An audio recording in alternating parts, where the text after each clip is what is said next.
Okay, so what we would have done is I would have given you an equation. You would have come up and said, this particular equation opens down and the vertex is max, okay? So you've come up with that. So let's say you've done this problem and these are your answers, okay?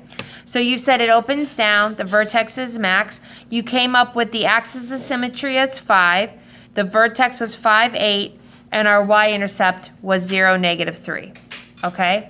So you've done all of the work that we've led up to. Remember, I've told you to describe A, B, and C. Does it open up or down? Is the vertex max or min? What is the y-intercept?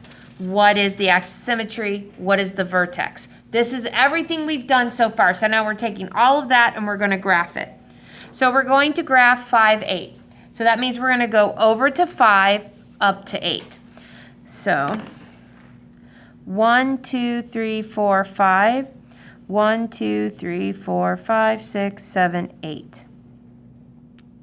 Now you determined that it opened down. Because you determined it opened down, that means the axis of symmetry is going to go down instead of up. You guys, your axis of symmetry always goes in the direction of the parabola. So if you said it opens up, then we would have drawn the line up. But because you said this particular parabola opens down, we're going to write the axis of symmetry down. And you guys remember the axis of symmetry cuts it in half. Now we're going to graph the y-intercept. The y-intercept is 0, -3. So we're going to go to 0.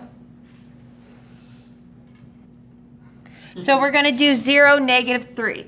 So we're going to go to 0. That means no left or right. But -3 means we're going to go down. So we're going to go down. 1, 2, 3.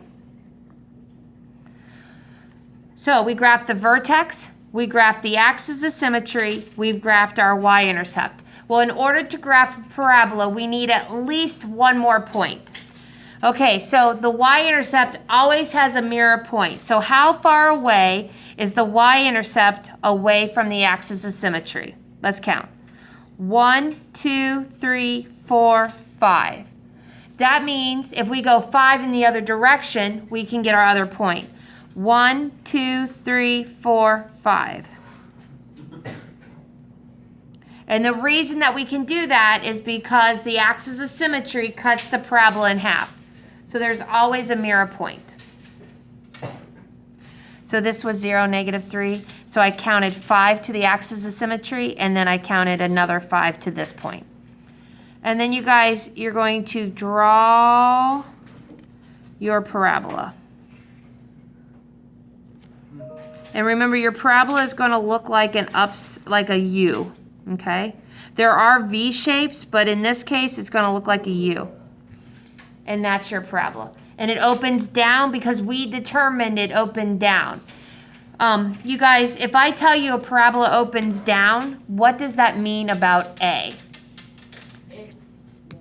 Yep, A is negative. So you guys, there's things that you know. If I told you the vertex was the maximum point, then you would know that the parabola opens down and A is negative. So this is how you graph a vertex, your axis of symmetry, your y-intercept. We found a mirror point and then we graph it. What I'd like to do next is to do a graph and take us through the whole thing so you can see what it would look like to do the whole problem. Okay? Now, I also want to tell you, from a graph, you can find the solutions. So right here and right here, those are going to be solutions, and I'll show you what, we'll do those more tomorrow. Okay.